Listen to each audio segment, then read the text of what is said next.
When we started this podcast, it seemed like we had to figure it all out on our own. Scripts, setup, filming schedule, logos. It was super overwhelming, and every day seemed to introduce a new decision that needed an answer.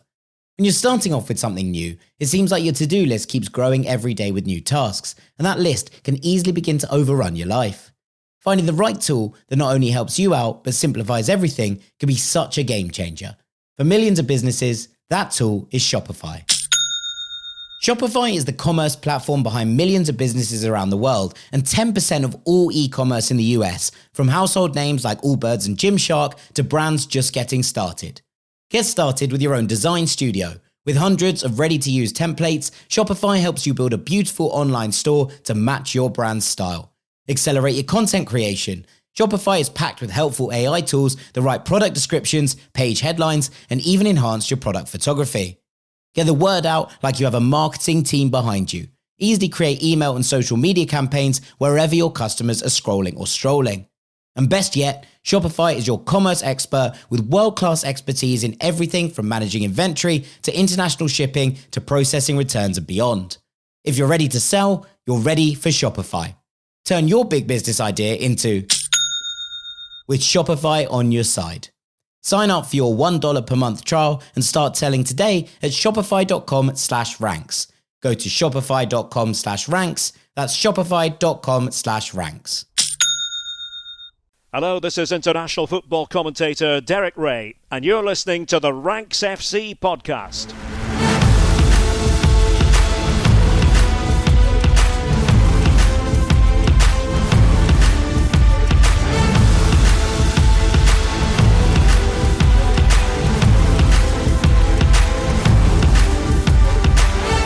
Hello, Rank Squad, and welcome to Champions League Takeaway here on Ranks FC. My name is Jack Collins, and I'll be your host today. And joining me across the water to break down a truly mad night of Champions League action is Mr. Dean Jones, live from San Diego. How you doing, mate?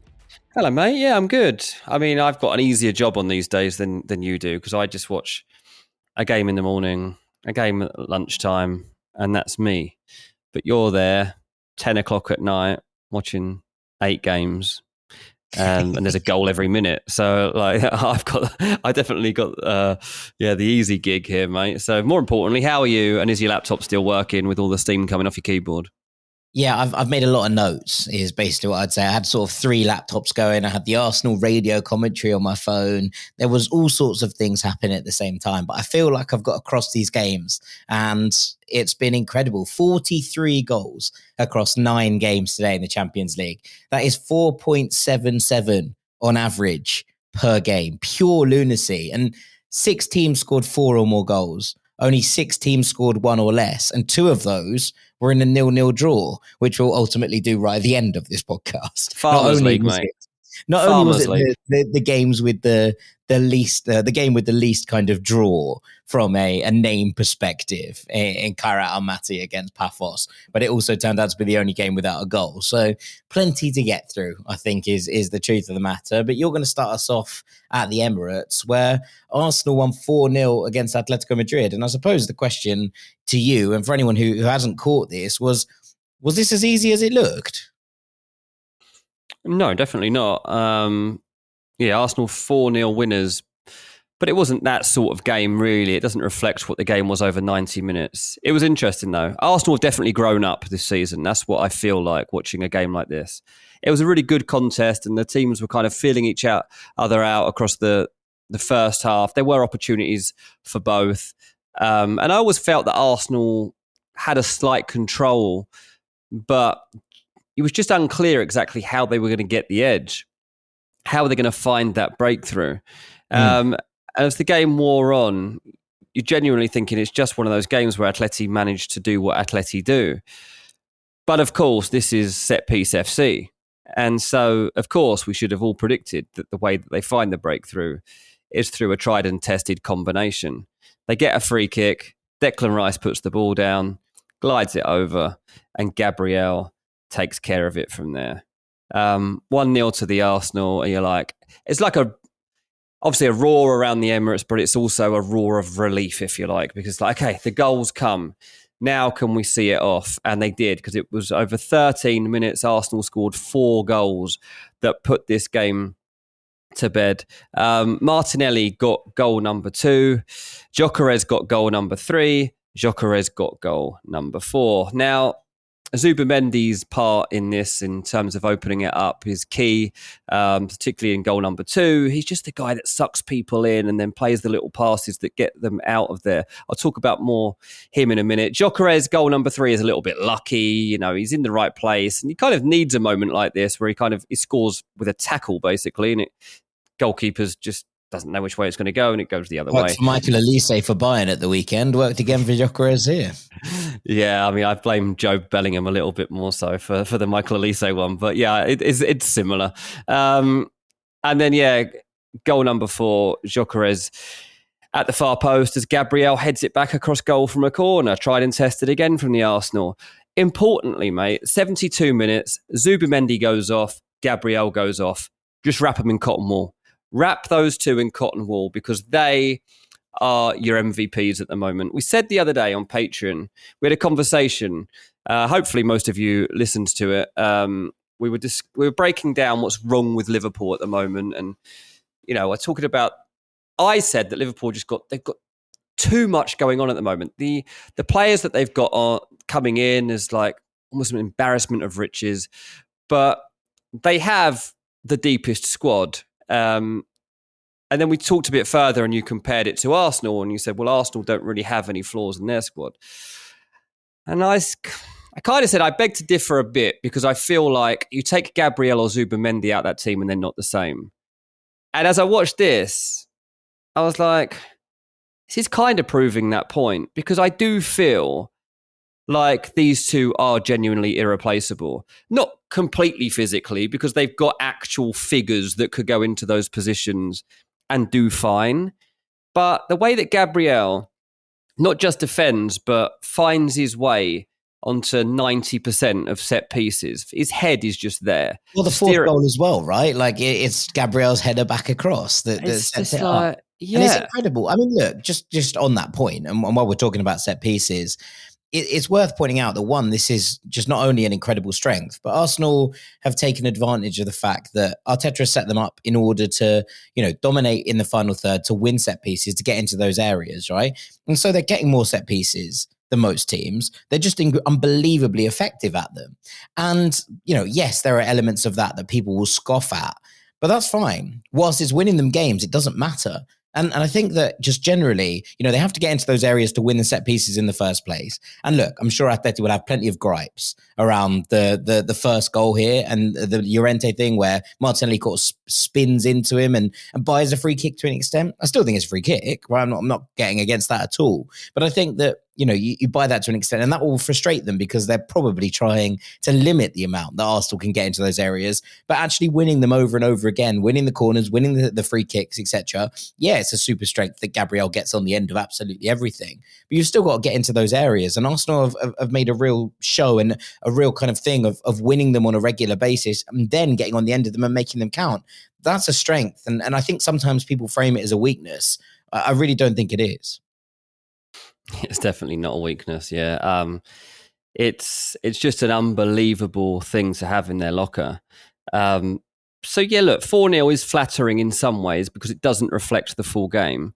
But that 13 minutes of ruthless play is what wins you trophies and defines your season. And Arsenal just have a very good feel about them right now. 4 games in a row without conceding a goal. 6 wins in a row in all competitions. And importantly, no defeats since that Liverpool game in August when everyone was criticising them and criticising Arteta's tactics and saying, same old Arsenal. Is it? I'm not so sure it is. Because this team, as I said at the start, feel like they've grown up. And I'm taking them very, very seriously. Not just in terms of winning the Premier League title, but maybe even getting to a Champions League final at this rate. Yeah, I think it's totally fair. They're among the favourites of the competition for a reason, and it's because they're incredibly hard to beat, and they have multiple ways in which they can hurt you. Just a word on Viktor Gyökeres, because he won man of the match, which I thought was interesting. He obviously scores 2 goals. Both of them are quite scruffy goals in terms of the way they go in. The first one's a bit of deflection. The second one is a kind of bounce over the line off his hip. He's now got 8 goals in his first 11 Champions League games. And I think maybe underrated in this performance, when people see the goals, they'll be like, oh, Gyökeres just scored 2 goals from, about 4 yards out combined. But I thought his hold-up play, from listening to it, the way that people were talking about him and the way that it was discussed, what he was doing, bringing others into play, probably just deserves a little bit of a highlight. Yeah, I mean, I've kind of supported him all season so far. It isn't. He's I think not he a flop. opens up chances for other players, and then that is as important as anything else right now in this Arsenal side. Yeah, I mean, the problem is people are just expecting him to go head to head with Haaland or something for the Golden Boot, and that was always unlikely. I'm not saying that his goal record overall this season is good enough, because I do think he's got to start converting a few more, but I do think that he will end up converting more. And I think that actually just some of the chances that he gets, he's either just too far wide of goal, or it's just 1 yard away from exactly where he would want to be a lot of the time with his Premier League chances. But this performance is he works tirelessly every single game, works so hard. His runs are really good. His positioning's really good. He's so determined to succeed in this team. And we know he's a goal scorer. And we know that he's powerful, can also create his own goal-scoring chances. So I do think that Gyökeres is another step forward towards winning trophies. I really do. Now, I've been struggling with this a little bit in my own mind because I've got him in my fantasy team and in my FPL. And I'm trying to stick with it, and try and convince myself as well as others that I think he's a good pick. And right now, I'd say, look, I'm sticking with him. I don't think other people should be buying Gyökeres in their fantasy teams right now. But over the course of this season, I think that he'll be up there. I think that he'll be measuring up against the best. And when you watch this performance, you see some of those all-round traits that he's got. And maybe scoring goals of this manner was what he needed. It's not a coincidence. He's still there. You've got to be in that position to score. And yeah, the first goal he gets is quite literally a tackle, and it kind of deflects in a way that Atleti can't do anything about it, and it veers into the opposite corner that he was probably trying to stick it into. But the second one is like a poacher's instinct, and that is what good goal scorers do. They're in those areas and they prod them home with any part of their body they can that isn't their arm, and he did that. So it's good for him, it's good for Arsenal, and we'll see how he grows out from here. Yeah, 100%. But a massive win for Arsenal, who remain perfect in the Champions League so far. I want to go across to maybe the nuttiest game of the night that took place in Germany. Bayer Leverkusen 2, PSG 7. Yeah, I mean, I've just seen very quick highlights of this one, and I didn't realise it ended up 7. I didn't know that. I thought it was 4 or 5 from what I'd seen flashing up on my phone, because I don't like to see all the other scores as I'm watching the other one. So I thought it was topped out at 5, and then they showed another goal and I was 6. I was oh, this one must have been no. They said, 7. Where does this stop? Well, it stopped at 7, and PSG have thrown down the gauntlet a little bit. Let me quickly describe to you what happened here, because this truly was quite remarkable in some ways. An absolutely insane game. It had a little bit of everything. So William Pacho scored the opener, headed it in from across. Great ball from Nuno Mendes. A good header from Pacho to get things going. And then it just went a little bit mad. So some of the PSG vanguard returned in this one. We saw in their game against Strasbourg on Friday that there was a few key players missing, and there's still a couple of key players missing. No Joao Neves at the moment, no Marquinhos at the moment, but Pacho came back, Vitinha came back, Ousmane Dembele came back off the bench. We'll talk about him in a second. And Kvaratskhelia came back. And look, Leverkusen spurned a massive chance to equalise. Grimaldo missed a penalty, hit the post. He's been so reliable for this Leverkusen team. And at that moment, you kind of thought, is this done?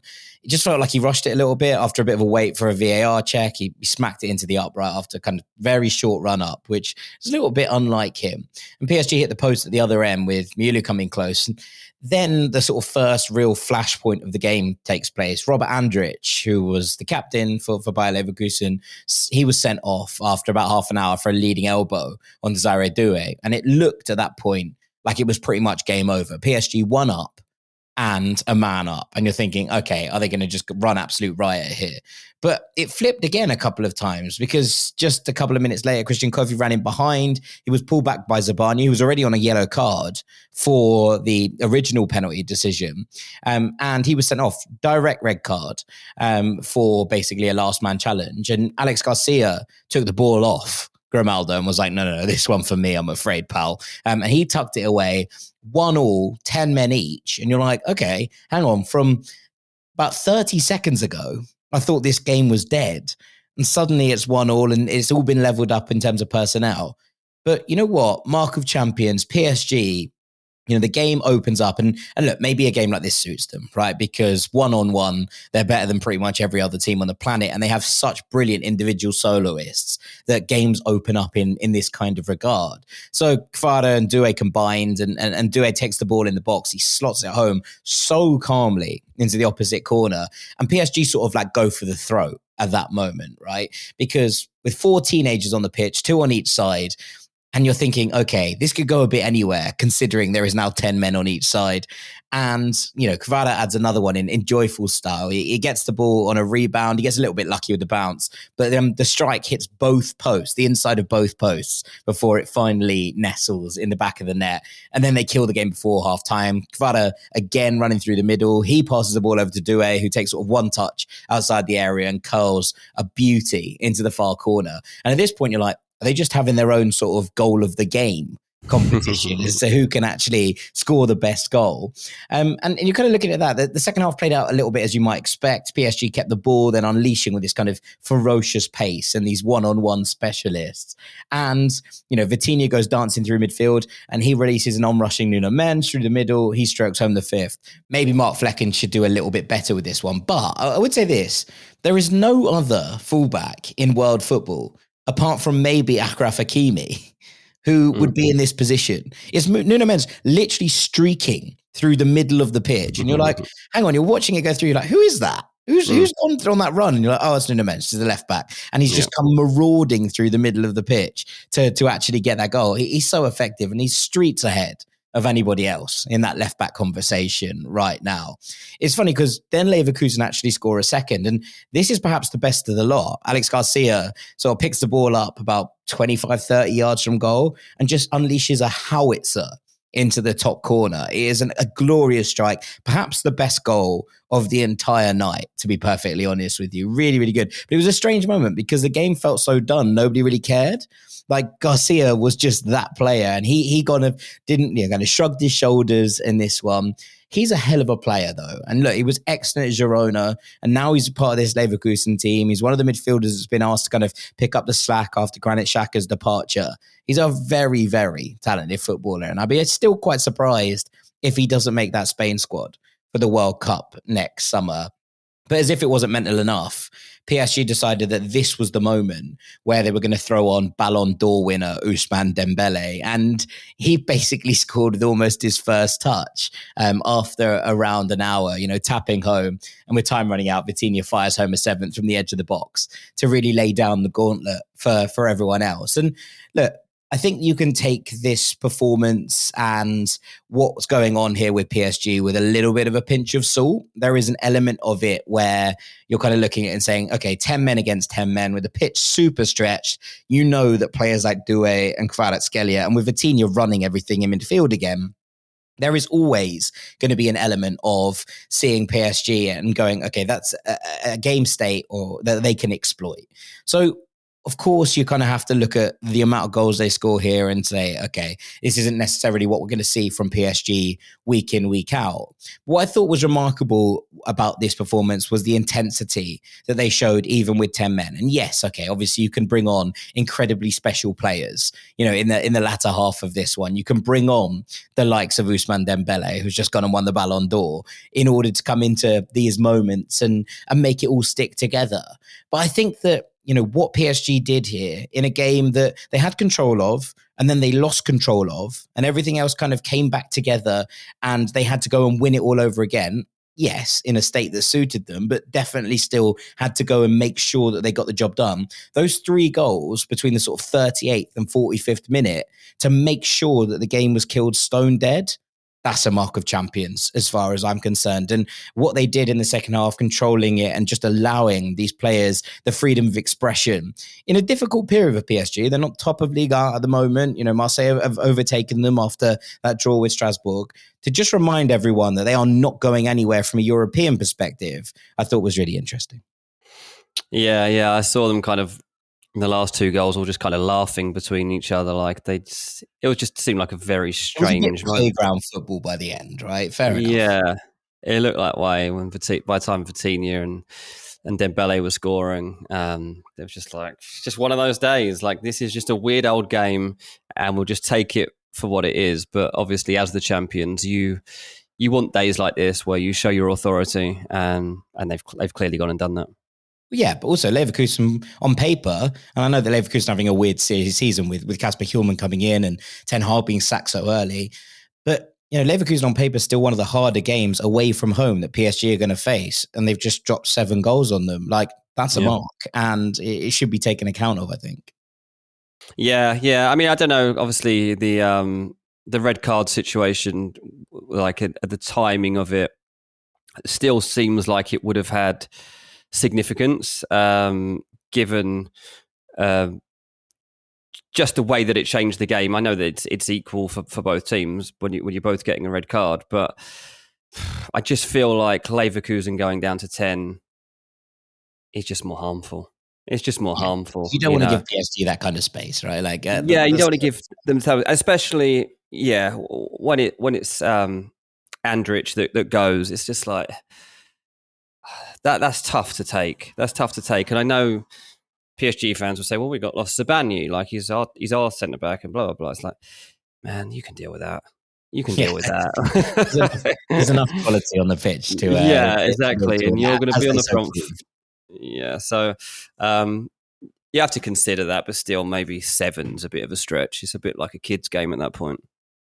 Yeah, 100%. Right, we'll take a little break there. When we come back afterwards, let's talk about big wins for Barcelona and for Newcastle as well. Don't go anywhere. When we started this podcast, it seemed like we had to figure it all out on our own. Scripts, setup, filming schedule, logos. It was super overwhelming, and every day seemed to introduce a new decision that needed an answer. When you're starting off with something new, it seems like your to-do list keeps growing every day with new tasks, and that list can easily begin to overrun your life. Finding the right tool that not only helps you out, but simplifies everything can be such a game changer. For millions of businesses, that tool is Shopify. Shopify is the commerce platform behind millions of businesses around the world and 10% of all e-commerce in the US, from household names like Allbirds and Gymshark to brands just getting started. Get started with your own design studio. With hundreds of ready-to-use templates, Shopify helps you build a beautiful online store to match your brand's style. Accelerate your content creation. Shopify is packed with helpful AI tools that write product descriptions, page headlines, and even enhance your product photography. Get the word out like you have a marketing team behind you. Easily create email and social media campaigns wherever your customers are scrolling or strolling. And best yet, Shopify is your commerce expert with world-class expertise in everything from managing inventory to international shipping to processing returns and beyond. If you're ready to sell, you're ready for Shopify. Turn your big business idea into with Shopify on your side. Sign up for your $1 per month trial and start selling today at shopify.com/ranks. Go to shopify.com/ranks. That's shopify.com/ranks. Welcome back to Champions League Takeaway here on Ranks FC, working through an incredible night of action in Tuesday's Champions League games. And we're going to come on now to a big win also for Barcelona, 6-1 against Olympiacos. And again, a bit like the Arsenal one, Dean, this not as simple as perhaps it looks from the scoreline apiece. No, I mean, Barcelona were probably going to win the game. But it's a red card to Olympiacos just before the hour mark, and an extremely controversial one that really allows Barca to go and run rampant towards the end of the game. I mean, the refs had a complete nightmare, to be honest with you. But look, Barca took control through Fermin Lopez, who has had a very good game. There's a Clasico upcoming, and I think he's done the best he can to put his case forward for starting that one. He's bagged the hat-trick, and he was the guy that scored the first 2 goals, and they were well-taken goals as well. And then, half-time, Barca are 2-0 in front. You're like, okay, no dramas here. And then, you've kind of got to go back and watch this 7 minutes of football for yourself. Go and watch the highlights and just watch what happened with Olympiacos, because they think they've scored. The goal then gets ruled out on VAR, and then they get a penalty. It's all very, very confusing. Barcelona, 1 minute think, we've got away with that one. And they're like, well, you haven't actually, because we're going to give a penalty. It's like, okay. And then they score anyway. So it's like, okay. It was funny because at the time I was recording this. No idea what was going on. Mate, I had no idea because loud. Bizarre. I was recording another show at the time, the fantasy show that I do. And so I was watching the game with no sound at this point. And I was like, what is going on? The score in the top left corner just kept changing from 2-1 to 2-0, and no one seemed to know what the score even was or what the referee was doing. But after the goal was decided as the penalty, they're back in the game, 2-1, and then Santiago Heze picks up a second yellow card that it just isn't. It's just not a booking. Casado goes to ground. He hasn't touched him. And VAR can't look at it because it's a yellow card. It's a second booking. And there's no way back from it. And it's so harsh. That's on 57 minutes. The referee gave loads of yellow cards in this game, I thought. And actually, he was very, very quick to book players. And look, this one, I think, is just an incorrect decision, right, in terms of how it comes about. But he was really, really hot on the yellow cards for the entire game. And I would say that was for both sides. This is just a wrong call. Yeah, Barca actually only got 1 yellow card, but yeah, Olympiacos did get 4, but 5 if you count the double. But ultimately, it was harsh, man, and I can't believe we won't be reading more about this because it's just outrageous. Anyway, Lamine Yamal then scores a penalty after VAR award on 68 minutes. And over the next 11 minutes, they go and score another 3 goals. Rashford grabs a brace. Firmino completes his hat-trick.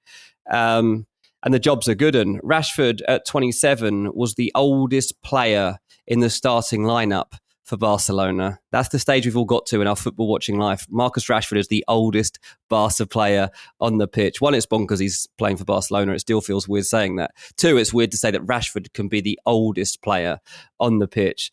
His finishing was great, though. Like, the first goal is at a standstill. Yeah. He's just at a standstill. He's standing there. It's like 5-a-side stuff, and then he just kind of whips it in. And the second goal also whips it in, but in a different way. 2 lovely finishes from Rashford, and this spell in Spain really is doing him good. Like, I don't know how much his actual lifestyle's changed. I don't know any of those things about him. But what I do know is the fact that he's not in the public eye in England, where people would typically pursue him easier, where he could be out and everybody in general public knows who Marcus Rashford is, so there's no hiding and they've all got camera phone.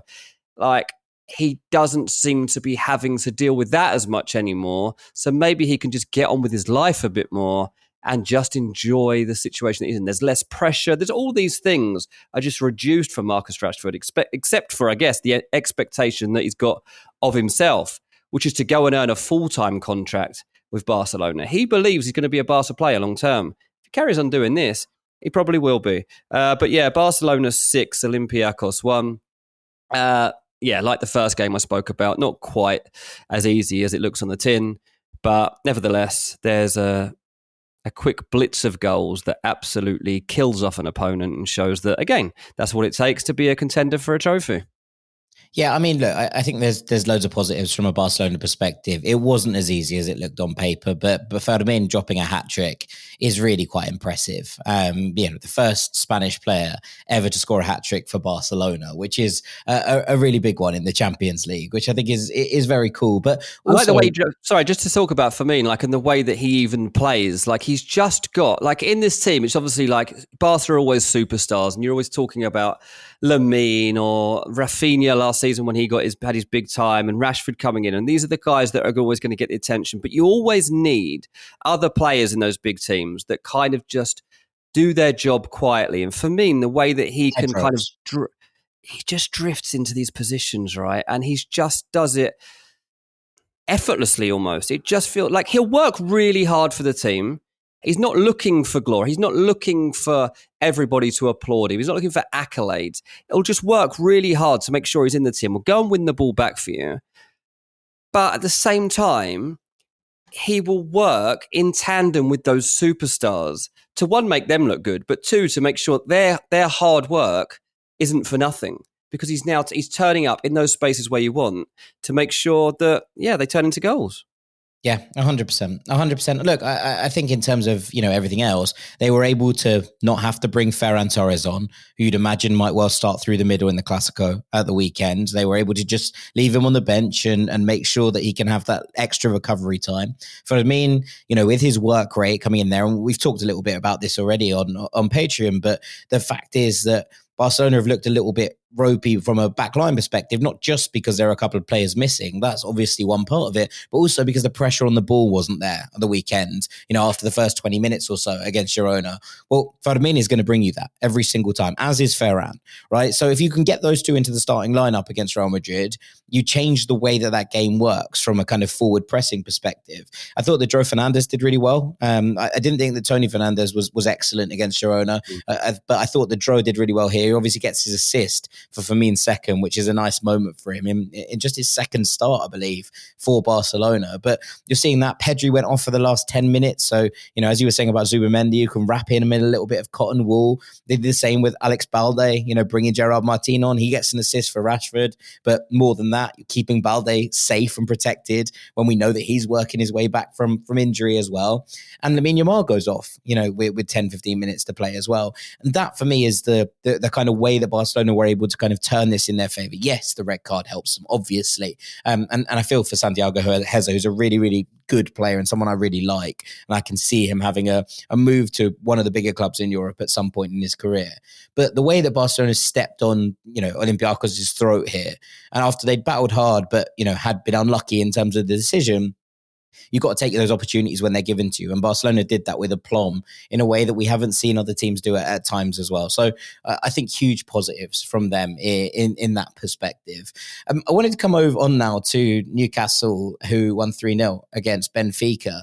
And again, the scoreline probably tells a slightly different story. Now, Newcastle were the better side and deserved to win this game over the course of 90 minutes, but it wasn't one of those games where there was complete dominance. And, it was an absolutely corking game in many ways, and I really, really enjoyed it. It was far less cagey than I was expecting, given the changes in the lineup from a Newcastle perspective, and of course, as Jose Mourinho, Benfica's side. They traded blows early. Dodi Lukebakio was torching Dan Burn down the Newcastle left. He played at left back in this game, hit the post with a great effort. Lukebakio forced Pope into two excellent saves as well in the first half. And I thought what Benfica did really well was they tried to play down the left and they isolated Burn against Lukebakio on that right-hand side. And he took advantage of it, really creating a load of different elements. But Newcastle were doing something similar, and they were creating as well. And after Trubin denied Bruno Guimaraes, the Brazilian carved out the opener. He played in Jacob Murphy with an exquisite ball through the defence to just pick out the right winger, who had a really, really good game, I thought. And, Jacob Murphy squares it for Anthony Gordon, who couldn't miss from 6 yards out. And the two continued to trade blows. And what I thought was interesting about this, from a Newcastle perspective, was I really like Lewis Smiley, but Sandro Tonali missing felt like a really big one. They struggled to control the midfield, and Benfica took full advantage of that, I thought, in the first half. I thought that Enzo Barrenechea, who was originally on loan from Aston Villa, but I believe already that's been made permanent because he's made 15 appearances already this season for Benfica. I thought he was absolutely excellent in the middle of the park. And Murphy was really good going the other way, right? He stepped in here again. He picked up where he left off last season. The first half was really even, but Newcastle come in with this 1-0 lead, and I think that there would have been an element of frustration and also nerves around St James's Park with the way that the game had opened up and the way that Benfica were creating chances. And I felt like Newcastle lacked a little bit of aggression in terms of how things were working. And look, obviously, Tonali's had an illness. you can't play in an Eddie Howe side if you're not 100% because of the demands that he makes on you. But I thought the Newcastle started the second half in a far more aggressive manner. They should have scored a second earlier than they actually did. Voltemada had a shot well saved. Lewis Miley headed over from point blank range after a corner, and then Trubin tipped a Murphy effort wide.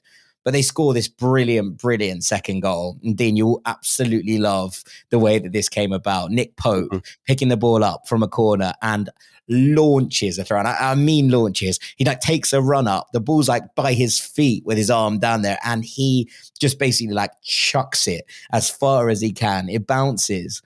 And it caught the defence of Benfica napping a little bit. Substitute Harvey Barnes races through to fire off the far post and in. It was really, really good, quick thinking from Pope. And then Barnes did brilliantly to hold off Antonio Silva and kind of make sure that shot went across the keeper. And Trubin had a really good game at this point and into the back of the net. But there will be a lot made of this. And Nick Pope's distribution is sometimes unfairly criticised. And fairly rather than unfairly, I probably should add. But I think that there are legitimate concerns you can have with that. This is unbelievable in terms of launching a throw, but also knowing exactly what Barnes is going to do and then kind of picking him out with this pass. It really is quite special. And Newcastle's third was an absolute thing of beauty as well. Gorgeous interplay from Gordon and Voltemada. Gordon slips in Barnes to score again. But it is brilliant, absolutely sensational from the big German. Cushions this fired Gordon pass back into him, past the defender with this like perfect Maradona-esque flick, through his own legs and cushioned perfectly into the path of Anthony Gordon, who slides it in for Harvey Barnes to slot home. And a big night at St. James's Park. Like they hadn't won in the Champions League, and obviously, circumstances dictate this. They weren't in the competition last year, but since that night against PSG, 2 seasons ago, which ultimately didn't end up with them qualifying into those knockout stages. And I think there was a bit of pressure coming into this game for them to carry it on against a Jose Mourinho side who'd been bigging up Newcastle, bigging up St. James's Park, talking about the effect that this crowd can have.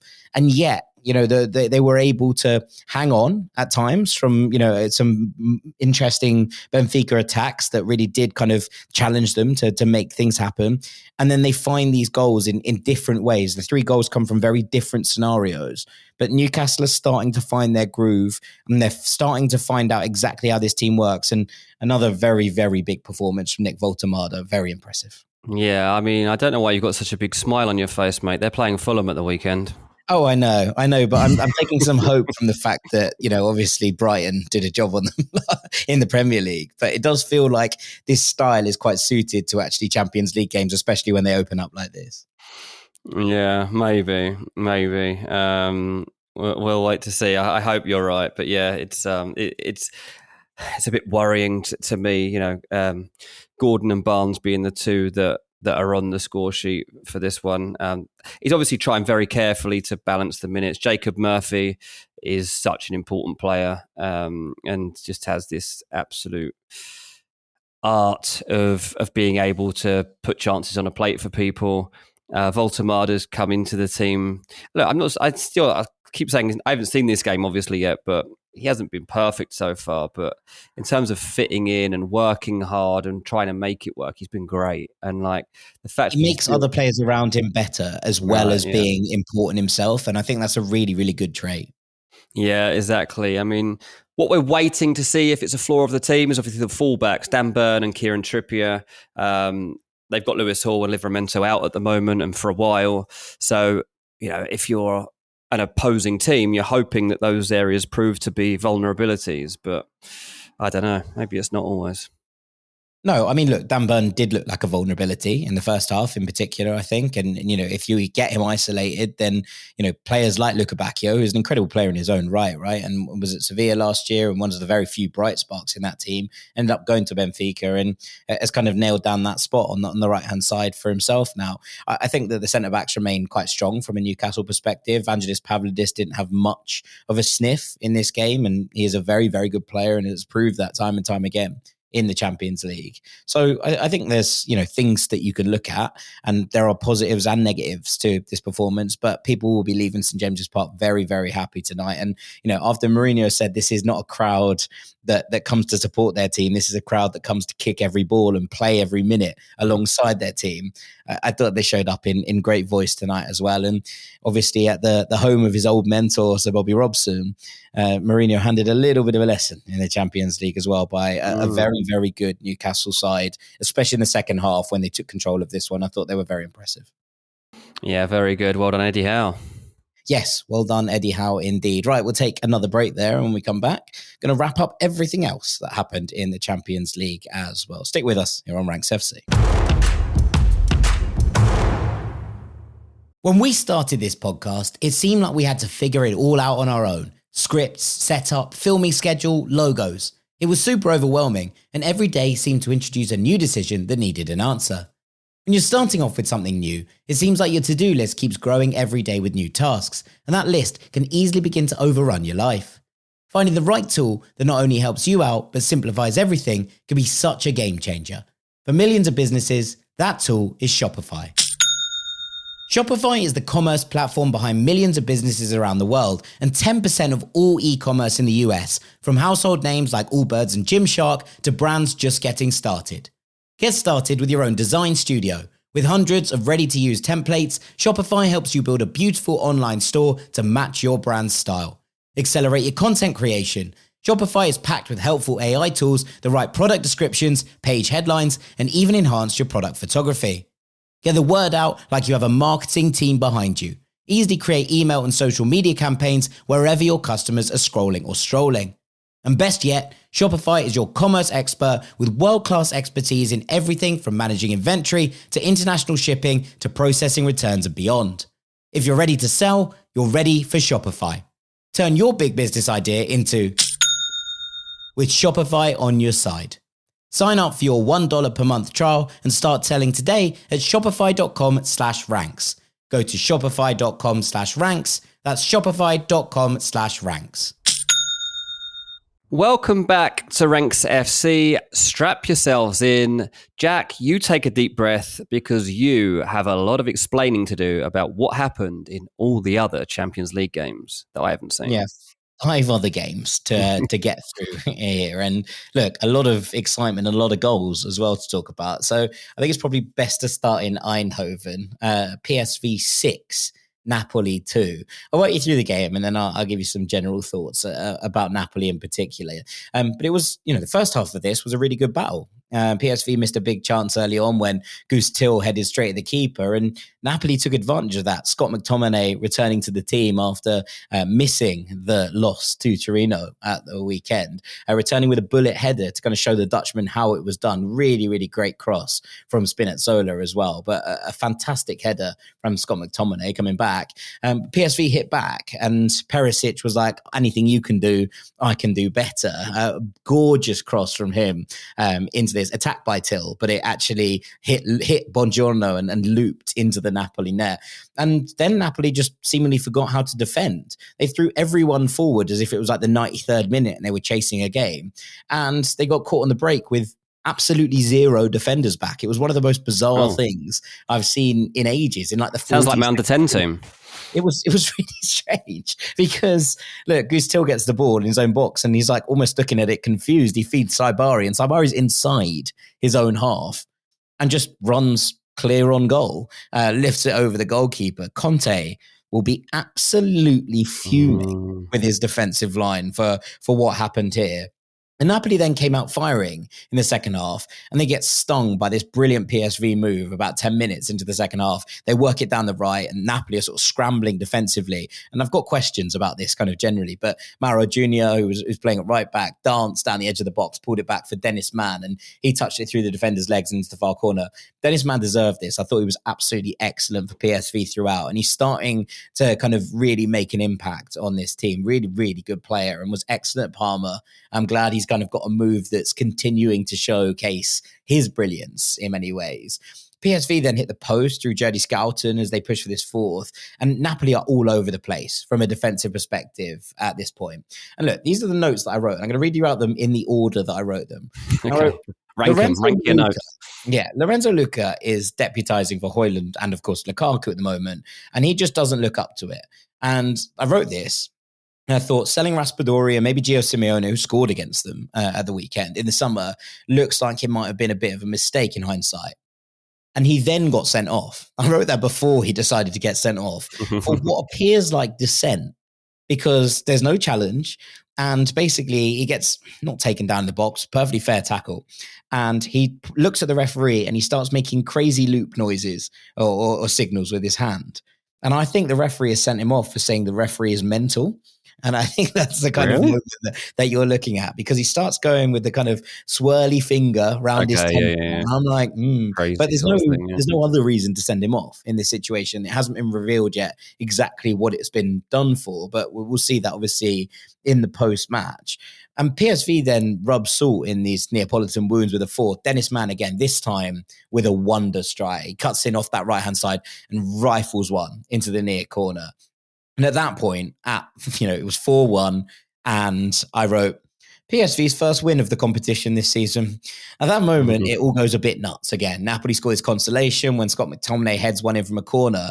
But like within a minute of the restart, PSV went back down the other end and restored the advantage. And it was Ricardo Pepi, just back from that major injury, tapping home after Gyökeres was released down the left. And he's released past Di Lorenzo, and I hate seeing this because I love Di Lorenzo, but he looked like he was running in treacle, right, as this ball is played through. And yes, he's had to work really hard in this game. PSV were very good down the wings, and he's just got a new player off the bench running up against him, and they've got 10 men at this point, which I totally accept. But he kind of squares it across Gyökeres, and then Pepi taps it home. And apparently PSV didn't enjoy being provoked by that second Scott McTominay goal because they added a sixth for good measure. This time the roles reversed. Pepi touches the ball into Gyökeres' path, and he fires another one home, a rocket past Milinkovic-Savic in net. Not that one, his brother. But in terms of, look, PSV picking up their first win of the competition, this was a side who were soundly beaten by Union Saint-Gilloise in the first game of this Champions League campaign at home. And you were thinking, oh God, this doesn't look good from a PSV perspective. And we said at the time, right, Peter Bosz has this thing where he sets his sides up to attack, and sometimes they can be picked off by teams who are playing really well on the counter. But it just didn't happen today, and PSV are starting to click from an offensive perspective. It looks quite good from where they're standing at the moment, especially with Ajax struggling. And Napoli having a real bad time of it. Obviously, they lose to Torino at the weekend. They look defensively suspect in that one. They look very defensively suspect here. Even when they had 11 men, it didn't look great from a Napoli perspective. And I think the fact that they were scrambling speaks to a lot about where this team is at right now. Yes, they have injuries. Yes, there are key players out, and I totally accept that. But you would expect the Conte side to have that kind of well-drilled element about them, and they just don't look anywhere near as balanced as they did last season. It's starting to become a little bit of a concern. Yeah, I mean, it's another game. It seems there's been a lot of games that have been influenced late on by these red cards over this game week, and without seeing it, I'm sure that it's had some effects, but clearly PSV were taking hold of the game by that point. But Napoli have got Inter Milan up at that point, right? And Inter Milan at the Maradona at the weekend, and that is not going to be pretty. That's what's weird, yeah. I mean, it's 3-1 in the moment when the red card comes, which is 76 minutes. And then there's another 3-1 scoreline that comes after that point, which ends up making the overall score 6-2. So in any shape or form, like, that's a crumble. From a Napoli perspective, like, you would expect that you could at least close up a bit. I mean, you've seen whether they went bombing on. Look, like, did they leave it too open that whole time? Well, that maybe at the start of the second half when PSV scored their third, Napoli have kind of committed a few too many players forward. But actually, the worrying thing is the fourth, the fifth, the sixth, maybe the fifth. In terms of they've just scored and they're like trying to push forward to see if they can kind of, make it a very, not entertaining, but kind of put any pressure on before those final minutes. But, to concede a minute after scoring a goal that maybe gives you even a slight lifeline, and then just some of the haphazardness of the way that they were going about their business from a defensive perspective really quite awkward, I think, and not what you expect at all from Conte's side. Yeah, exactly that. So I'm sure they'll just be like, look, let's bury this one. Let's pretend this one didn't happen and let's reset, ready for the weekend, because this next one is a big, big one. Well, Højlund was on the bench, but they decided that they wasn't going to use him. So perhaps he'll be back for the weekend. And by God, they could do with it, because Luka doesn't look up to it at all. And also the way that they play with him, he's obviously a gigantic human being, 6'7", but you can use that late in games. You can use that as a battering ram, but it completely changes the way they try to play. We've spoken so much already about Napoli this season, and Kevin De Bruyne sliding through those balls for Rasmus Højlund, and the way that he's kind of going about his business, stretching defenses. Well, that's a lot of what Lukaku does, right? And actually with Luka in there, it looks very, very different and quite uncomfortable, I think, from Napoli's kind of attacking point of view. And it does need to be fixed, because this could become a little bit of a slide if they're not careful. Talking of Inter, who go to Napoli at the weekend, they went to Belgium to play Union Saint-Gilloise, and they won 4-0. Now, USG started this game really excellently. Promised David had a couple of early opportunities. Jan Sommer having to make a couple of saves. He looks back to his best after a couple of shaky performances earlier on in the season. But Inter really did have him to thank. They had to weather a huge storm from the hosts in the first 20 minutes or so of this one. But Inter grew into it, and they scored from a set piece. Bissek knocked down a corner to Dumfries, who scored his second Champions League goal in 2 games, still masquerading as a number 9 after all these years. Enjoyable to see that he is not going to change for anyone. And then, look, USG started to push even harder. They were killed on the stroke of halftime with a perfect counter-attack. Dumfries runs in behind, he shrugs off a defender, and he squares it for Pio Esposito, who feeds Lautaro. And I like this, because the ball goes across to him. He could shoot, but he sees his captain arriving. And for a young player, he kind of just squares it, and Lautaro fires it into the far corner.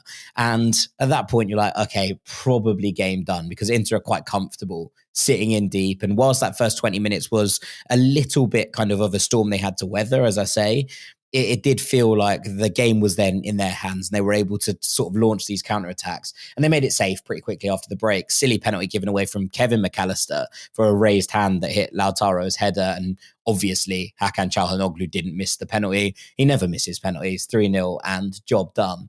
It was funny then, because Johan Angeboni comes on for Lautaro. And this has been one of the things that I've kind of been interested in throughout. It's how the Inter kind of second choice strikers, if you will, if we assume that Lautaro and Thuram are going to be the kind of first two, which is fine. And obviously 2 unbelievable players. Last season they didn't have those backup scoring goals. Pio Esposito and Angelo Amboni brought back and brought in terms of the summer. And they've been really good in terms of rotating them, but also utilizing their different skill sets. And Pio Esposito misses an absolute sitter to make this 4-0. He somehow screws the ball wide after it's pulled back to him with the goal gaping. Not one he's going to want to see again.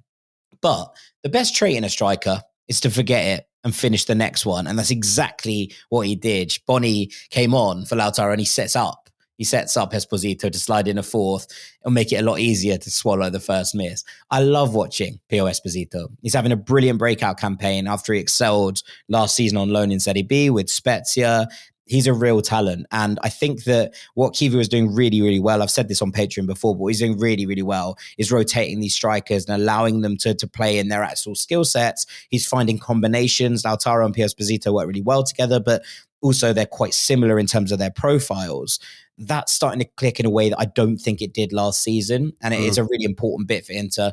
They get a really big win here after a difficult first 20, but very, very impressive. And they've just started going about their business on a more regular and more quiet basis. They're starting to keep clean sheets again. They look defensively solid again. Jan Sommer's back making big saves, and they can trust him again from a defensive perspective.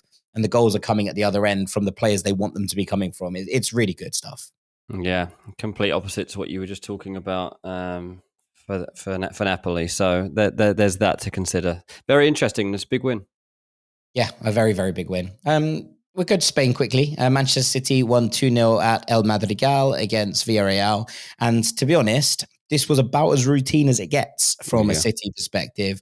They controlled this from the get-go, and they put Villarreal under the cosh from the very beginning. And to be honest, Villarreal looked a little bit scared of Manchester City in terms of the way that they went about their game plan, especially in the first half. And then, of course, Erling Haaland scored the opener, beautiful sweeping finish after working across his centre-back. But it was a great run and a good assist from Rico Lewis as well. I thought him playing in midfield for the first time in a while was very interesting, and I thought he was very good. And a lot of the creation came down City's right-hand side in the first half. The second goal comes from there as well. Bernardo popping up unmarked to head home, clearly having listened to what Pep said about it can't just be Erling Haaland that scores goals for Manchester City.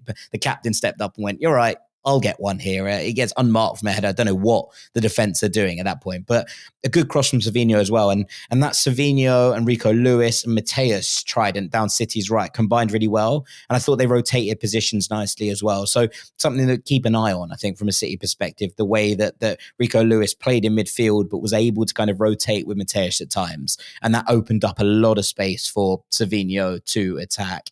I mean, City were in complete cruise control at halftime, and they clearly learned from the lessons at Monaco after dropping points there.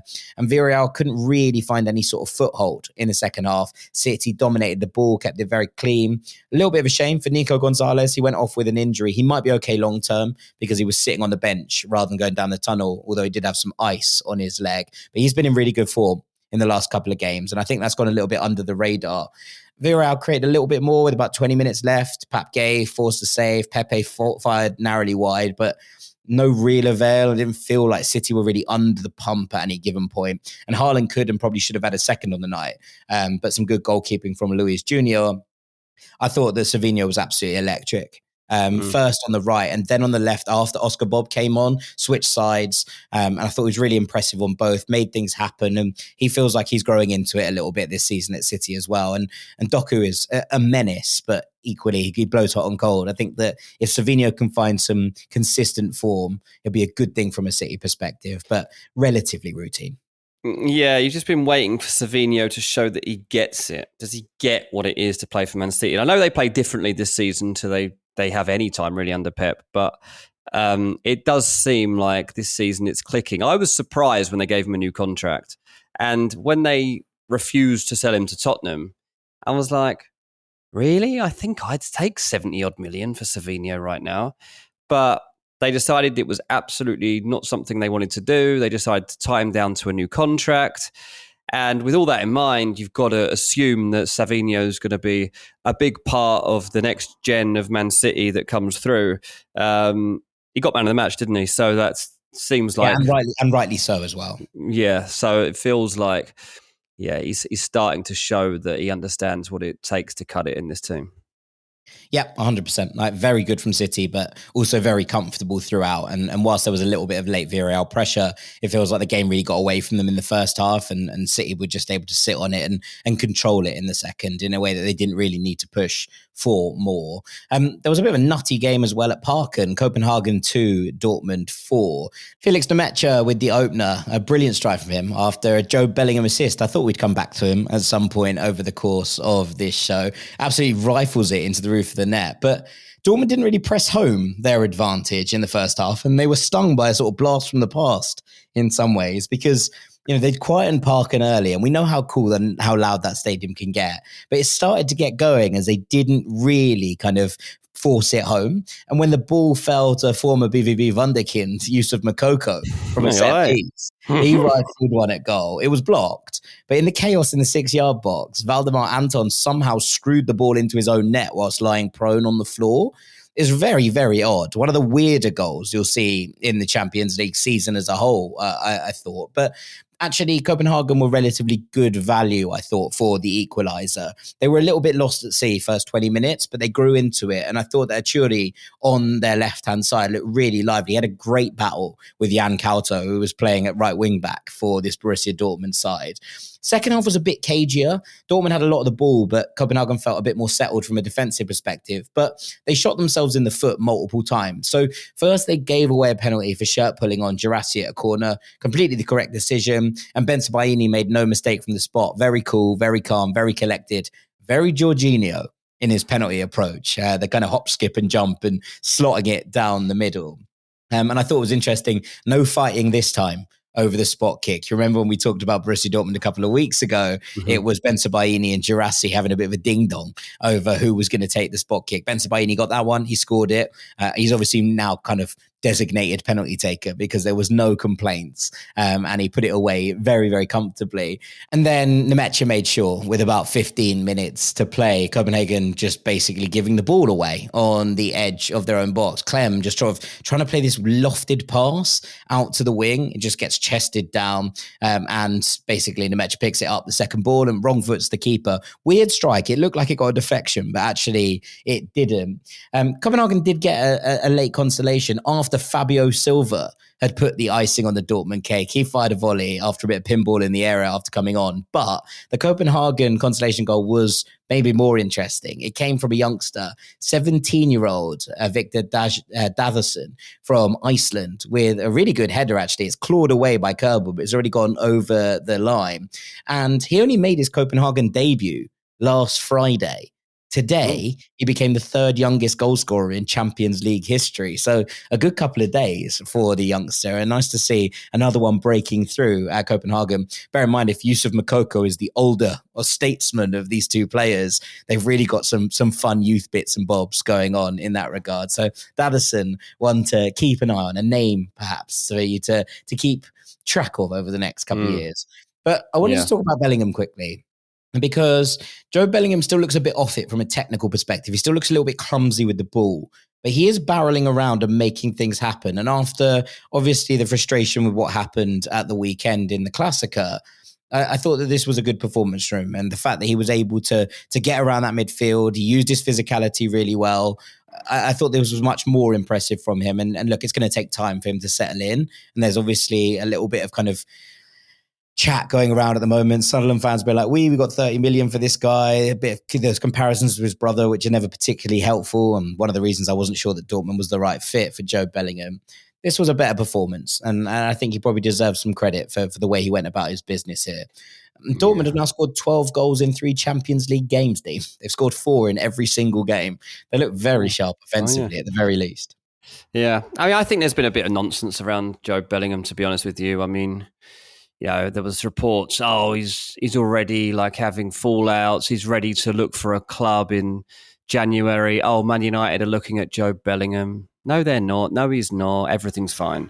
Like, Joe Bellingham is at a better club than any of the others that were potentially interested in signing him from Sunderland before. No one of this level was going to give Joe Bellingham a chance, especially in England. Like, the opportunities just weren't there. I mean, look, Eintracht, I think, would have been an interesting fit for him, and a different German club where the spotlight was maybe a little bit less bright on the comparisons. That's the only place I would have really looked in terms of what was going on. But look, we know what the track record is at Borussia Dortmund, and ultimately, if someone he feels comfortable and feels like he can grow, then that's his kind of decision to make, and look, he has to deal with that comparison. Like, I don't mean this. This sounds right. He's not that good, right? He's not that good that he should be playing every single week starting role for Borussia Dortmund. But he started 2 of their 3 Champions League games so far. He got 20 odd minutes the other day against Bayern Munich, ended up costing them a goal. Like, he's still got so much to learn and growth. Like, he's about where he could possibly be right now, as far as I'm concerned. Like, he's making the most of his talent, and like, he chose to follow this path through Dortmund. That's up to him. But he's not going to get the equivalent of Dortmund over in England right now. And I don't think anywhere else right now. And from what I understand, Dortmund are completely supportive of him. They feel like he could be doing a bit better, but equally, they're not looking to offload him in January. So I keep reading this and I'm like, this isn't going to happen. Like, where he is fine for who he is right now. It's just because he's got Bellingham as a last name. There's a reason he's got Job on the back of his shirt and not Bellingham, right? And it's because he wants to kill the comparisons a bit. And like you say, it's pretty hard when your brother's been there and kind of made his name there.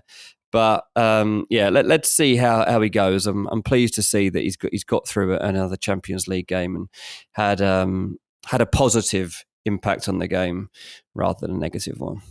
Yeah, and he got an assist. So, it's not all bad from that perspective. I also think in terms of the Classica, like, yes, okay, he makes a mistake and he kind of slips over a little bit. I actually was quite impressed with his desire to get back there, to track back and actually be in that position to try and make. He was just a bit flat-footed, wasn't he? It was like he couldn't move fast enough. He couldn't get his body to get the ball out before Elise. I mean, Elise does like a 15-yard slide. So it's like, like the way that he comes in is pretty admirable itself. Yeah, I think he's a bit unlucky in that perspective, but much better tonight, and a positive for everyone to take out of that one. Which leaves us with one game, Dean, which was Kairat Almaty 0, Paphos 0. The big advert for the Champions League, yeah. I mean, look, I was actually quite excited about this one because I was intrigued to see what was going to happen. Of course you were. I wanted to kind of see, and actually, these are the games where an underdog gets a big win and suddenly they're putting themselves in a different position, right? But the game was sort of ruined early on when Paphos had Joao Correia sent off after just 4 minutes. It was still quite entertaining as a contest, I thought. And Paphos, despite having 10 men, had the better of the chances in general. They had a goal disallowed, but I think they'll be gutted that they couldn't take advantage here because, David Luiz is denied twice. Once a really good save. One he definitely should have done better with. The Paphos captain goes running through in the first half and just blasts the ball at the keeper instead of basically placing it, and probably should have scored. Kairat hit the post as well. A mazy dribble from Arad saw him curl one into the woodwork, but that was as close as they came. Paphos have 2 points. Both of them have been 0-0 draws, and both of them they've had a man sent off against gettable, in inverted commas, opposition. They might come to regret that, I think, just in terms of the way that they've gone about their business. They've defended really well in the games against Olympiacos and then here against Kairat. And again, pinch of salt. But I think that they have actually been a little bit unlucky. Not that the red cards haven't been red cards, but they've let game states get away from them. And I think with 11 men, they probably win this game. So Paphos, actually considering where they are and considering what they've kind of faced already, this was their big opportunity to potentially put themselves into the conversation at very least, to be in that playoff spots or the bottom of them come the end of the campaign. I think that might be done now. And I think they'll come to regret what happened here over in Kairat. So a little bit of a difficult one, but actually for a 0-0, genuinely quite an entertaining game, I thought. Well, good, mate. I'm glad that you enjoyed it. I don't think I'll be watching back the highlights of that one, but it just stood out a mile on the fixture list today, didn't it? I almost didn't help. Like, you're going through all the leagues and you were like, what? It was almost like a glitch in the app. Like sometimes they put a Conference League game on with the Champions League games to schedule things. It did look a little bit like that. It was just like a hard sell, a very hard sell. If you were a salesman for the Champions League trying to get viewing figures up, it was like, obviously they've tried to put it on earlier, but the problem is it clashed with Barcelona. So no one's going to be watching this one, mate. Indeed. It was a tricky one to sell. I totally get that. And in the early kickoff as well, when most people are just finishing work, at least here in the UK, it's a little bit of a difficult one to get. But you know what? An entertaining one, and both those sides have earned their place in the Champions League. And thus, I thought it was one to keep an eye on and be able to tell you about. Although I agree, I probably wouldn't rush to watch the highlights if you're looking across the board with all of the other things that went on today. And with that, it's probably time for us to call it a day here on Champions League Takeaway. We'll be back tomorrow talking about the 9 games that take place on Wednesday in the Champions League. But all that's left for me to do is say thank you very much to Mr. Dean Jones. Cheers, mate. I've been Jack Collins. This has been Ranks FC. Thank you so much for listening as ever. And we hope we'll see you tomorrow, Rank Squad, where we'll be looking at some other very entertaining games across the course of the Champions League. We'll see you very soon. Take it easy. Peace. When we started this podcast, it seemed like we had to figure it all out on our own. Scripts, setup, filming schedule, logos. It was super overwhelming, and every day seemed to introduce a new decision that needed an answer. When you're starting off with something new, it seems like your to-do list keeps growing every day with new tasks, and that list can easily begin to overrun your life. Finding the right tool that not only helps you out, but simplifies everything can be such a game changer. For millions of businesses, that tool is Shopify. Shopify is the commerce platform behind millions of businesses around the world and 10% of all e-commerce in the US, from household names like Allbirds and Gymshark to brands just getting started. Get started with your own design studio. With hundreds of ready-to-use templates, Shopify helps you build a beautiful online store to match your brand's style. Accelerate your content creation. Shopify is packed with helpful AI tools that write product descriptions, page headlines, and even enhance your product photography. Get the word out like you have a marketing team behind you. Easily create email and social media campaigns wherever your customers are scrolling or strolling. And best yet, Shopify is your commerce expert with world-class expertise in everything from managing inventory to international shipping to processing returns and beyond. If you're ready to sell, you're ready for Shopify. Turn your big business idea into with Shopify on your side. Sign up for your $1 per month trial and start selling today at shopify.com/ranks.